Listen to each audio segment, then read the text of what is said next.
all seen how hobbies have been influenced by social media for the worst.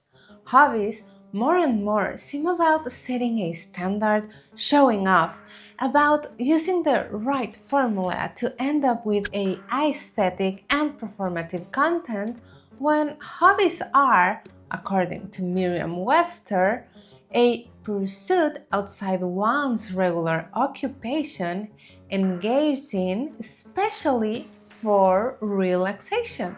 So, hobbies are activities done not for views, not for approval of others, but for relaxing. And I get why we've turned this extreme. I, for example, turned my hobby of painting into an occupation. Surely my decision was influenced by this culture that demands we are productive, that we do side hustles, although mostly because I genuinely wanted to improve my skills. So I decided that I needed to engage in other activities to help me decompress. I just had to find them. Recently, I was almost taken into a hobby that made no sense for me. So I want to share with you which hobby it was, why I didn't subscribe to it, and what's helped me maintain my secret hobby. My goal today is to share how I avoided diving into a new hobby that made no sense for me, although it is engaging and cute, and how I've maintained my true hobby. I was gifted this gorgeous book nook, and building this is what almost became my new hobby. You might have seen them in social media. These are marketed as DIY crafting kits. Inside the box, there's instructions, and every piece of the set is labeled, and you have to follow the process to end up with this beauty that it even lights up. This one is by Raw Life brand. Of course, I love how it looks, and I enjoyed the hours I spent setting it together. So I got this gift, and immediately after seeing the box, I envisioned my future bookcase with a bunch of these for decoration. Why? Because I really like cute things. But fortunately, I don't follow every dreamy idea I have. I don't get sucked into it by instant emotions.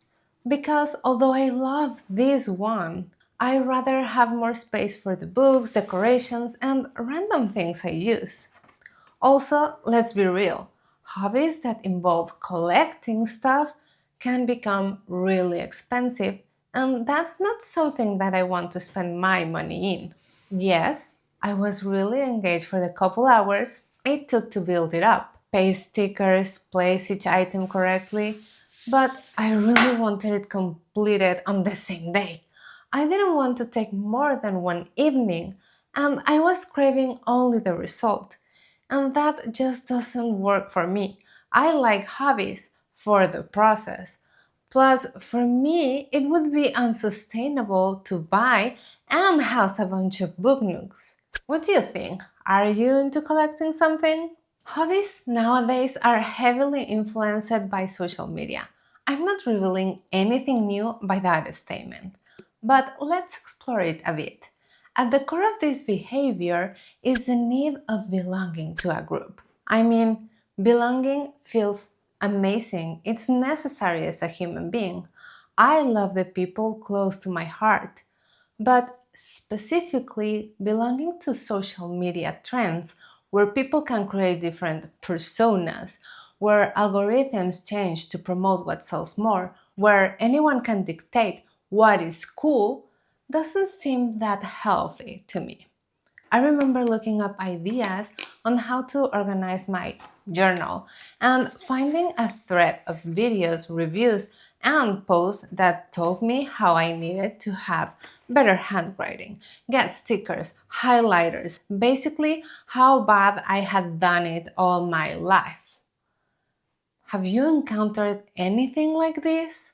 The need for aesthetic content seems to have kidnapped amazingly simple activities like journaling, reading, hiking, and so many others to be freed only in exchange to buying the specific supplies that bring along anxiety. Of course, if you already love drawing margins, placing stickers, and color coding or whatever, it's great. Or if you want to experiment, following those trends is also valid. But recognizing hobbies only according to the aesthetic outcome is terrible for the purpose of relaxation. I won't dive deeper into this. For that, there's other amazing videos like this one by Sono Jordan. Okay, of course, you don't care why I won't collect this. You don't know me. But maybe the following resonates with you. You might have found the exterior social media telling you to rate your crochet, your book coloring, your reading, when hobbies are not skills to compare, but to lose ourselves into. If you're still here, you either already have a hobby or are looking for one. If you already have one, get to it. After telling me which it is in comments, I want to know. For the ones who are looking for a new hobby, I got you. How to find a hobby that suits you? Well, I can't give you a direct answer because I don't have the fortune of personally knowing you. I can give you some tips. First, I think through paper, so I encourage you to go grab a piece of paper and a pen. Go get it right now while I'm giving you some extra seconds.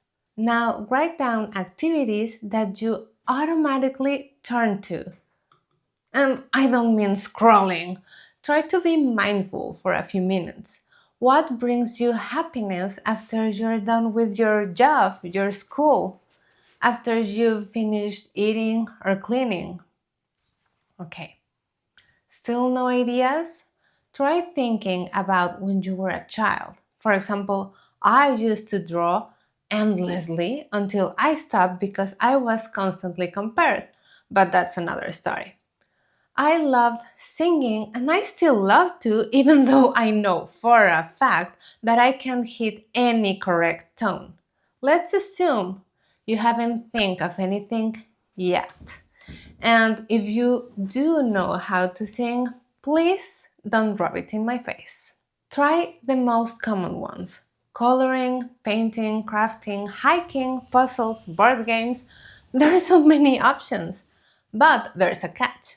I don't want you to go into any of these looking for the best quality or name brand supplies. If you'll try hiking, don't jump into buying the most recommended shoes ever. Use your most comfortable sneakers and try walking 20 or 30 minutes for several days of the week. If you decide, oh, I'm going to try coloring and you don't have any colors already in your home, well, go buy a set of 12 Crayola colors. They are less than $3. They are really good colors, and if you don't enjoy using them, you won't be regretting having spent much. Be mindful of how you feel at the end of every activity you try.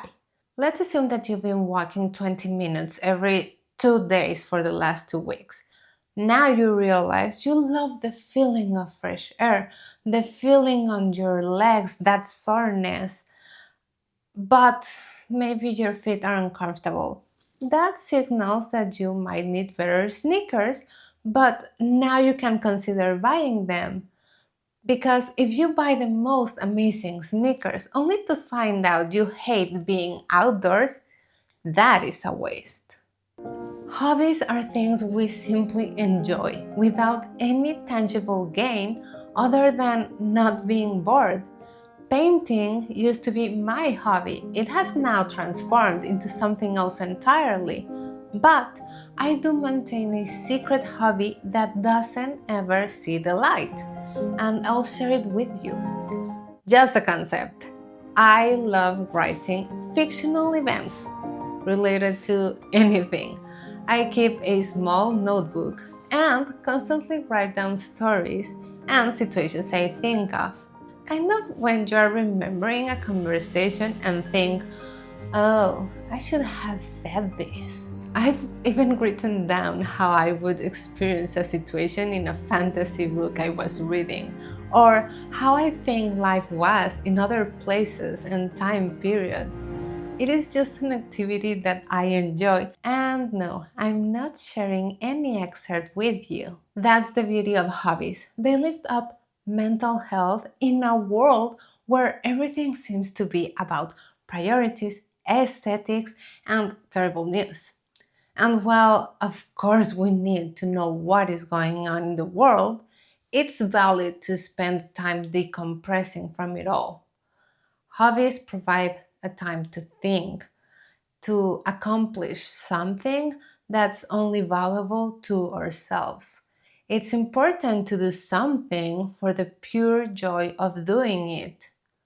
That joyous feeling is the purpose. That's my magic trick. I maintain my writing nonsense hobby because I recognize those few minutes a day help me. Hobbies help learn about ourselves. Maybe you explore lettering because you have terrible handwriting, and after practicing, you still have bad handwriting. Maybe it improves a tiny bit. Maybe it improves a lot.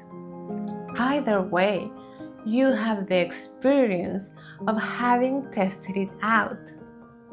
Thanks for being here with me today. Tell me if you already have a hobby or if you'll be looking for one. I really want to know what you do for fun. Maybe I'll try it out. See you on the next one.